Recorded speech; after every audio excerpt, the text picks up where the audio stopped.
3월 4일 말씀 묵상하겠습니다. 함께 기도하겠습니다.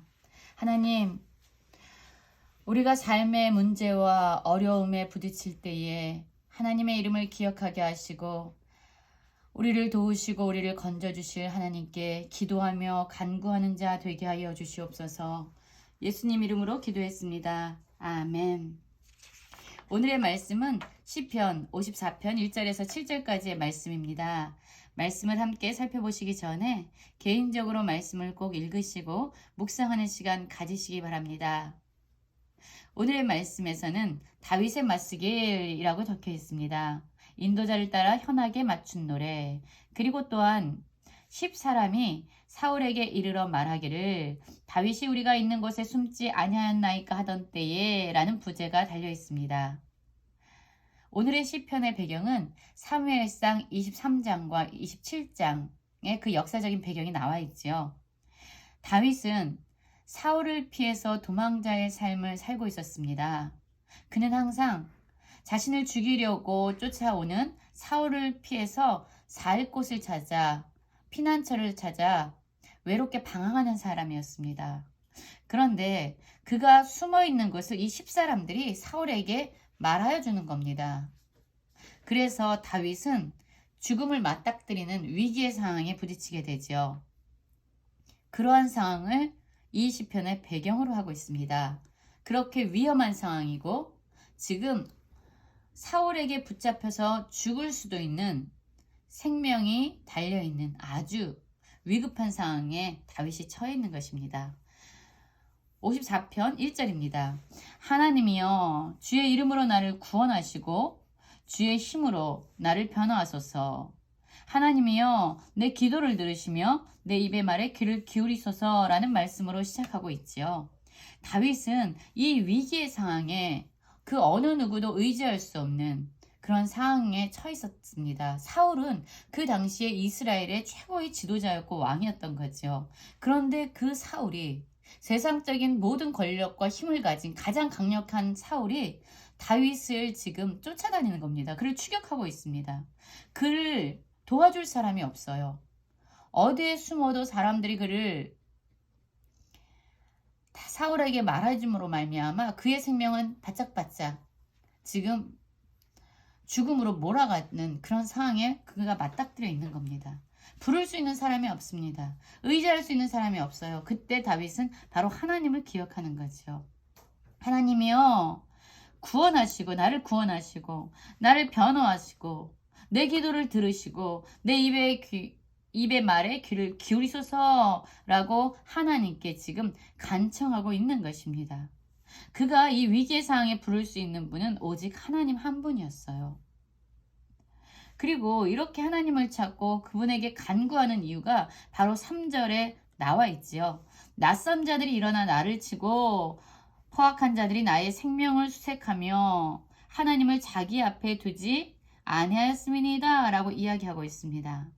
사실 다윗은 하나님께서 기름 부어주신 이스라엘의 왕으로 선정되었던 사람입니다. 그런데 지금 이 사울은 그것이 두려워서 다윗을 죽이려고 하고 있는 거죠.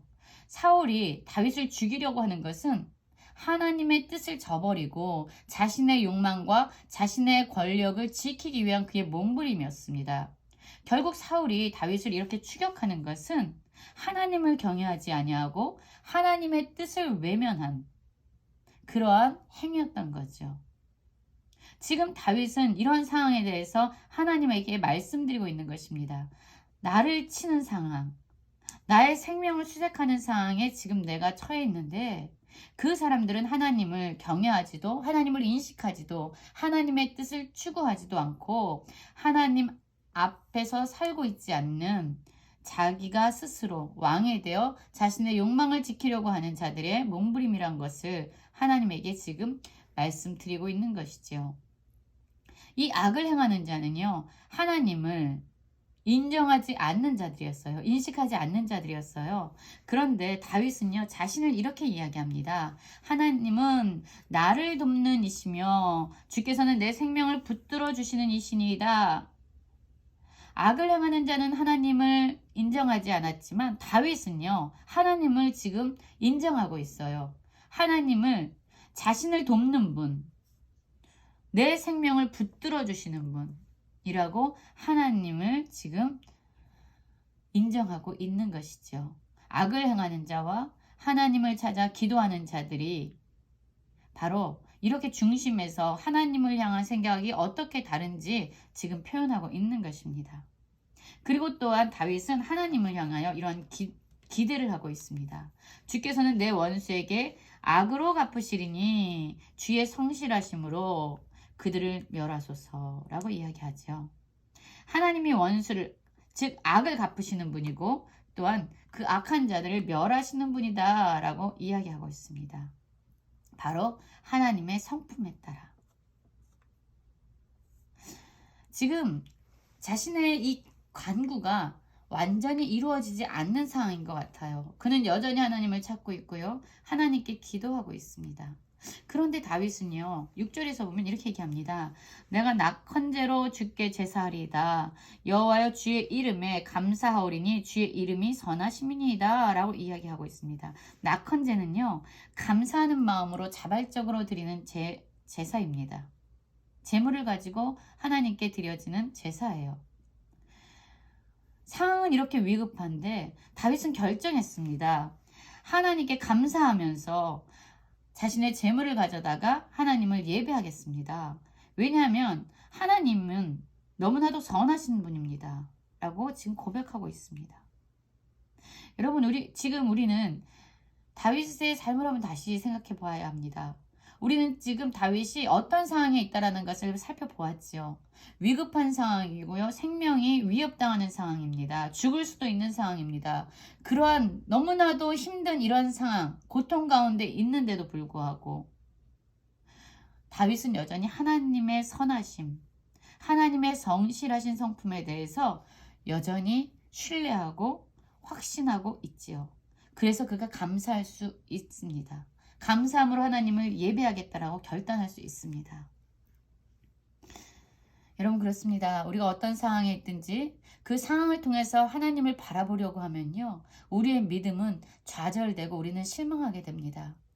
우리는 어떤 순간에서도 하나님을 통해서 세상을 바라봐야 합니다. 하나님의 선하심을 통해서 우리가 맞닥뜨려 있는 상황과 우리의 문제를 해석해내야 합니다. 이 다윗은요, 지금 하나님의 선하심, 하나님의 성실하심, 악을 반드시 심판하시는 하나님의 의로우심을 통해서 자신의 상황을 지금 해석하고 있는 것이에요. 그러니까 어떤 상황에 있든지 하나님께 낙헌제로 제사를 드릴 수 있는, 감사함으로 자발적으로 하나님을 예배할 수 있는 그러한 결단이 생길 수 있었던 거죠. 그러면서 7절에 다시금 이렇게 얘기합니다. 참으로 정말 그렇습니다. 주께서는 모든 환난에서 나를 건지시고 내 원수가 보응받는 것을 내 눈이 똑똑히 보게 하셨나이다. 이렇게 하나님이 어떤 분이신지 그분의 성품을 아니까요. 지금 자신의 기도가 완전히 성취되어지거나 이루어지지 않는 것 같은 상황에 있지만 그는 이미 보고 있어요. 실상을 보고 있는 거예요. 아직 이루어지지 않았지만 반드시 일어날 실제가 무엇입니까? 반드시 하나님은 자신을 환난에서 건지시고 원수는 보응을 받게 될 것입니다. 이것은 이미 이루어지지 않았지만 저는 확실히 믿습니다. 눈에 보이지 않지만 실제입니다. 실상입니다. 그렇기 때문에 나는 하나님의 선하심을 믿고 하나님께 감사하겠습니다. 라고 지금 고백하고 있습니다. 우리는 지금 어떤 상황에 있습니까? 하나님이 우리를 돕는 분이고 우리의 생명을 붙들어 주시는 그러한 하나님이신 것을 믿으십니까? 우리의 하나님은 성실하시고 선하시고 악을 반드시 심판하시는 공의로운 하나님이신 것을 믿으십니까? 우리의 기도를 들으시는 하나님이신 것을 믿으십니까? 그렇다면 우리는 어떤 상황에서도 하나님께 감사함으로 예배할 수 있을 것입니다. 감사함으로 하나님을 예배하며 상황을 넘어서 하나님을 바라볼 수 있는 믿음의 성도님들 되시기를 간절히 기도합니다.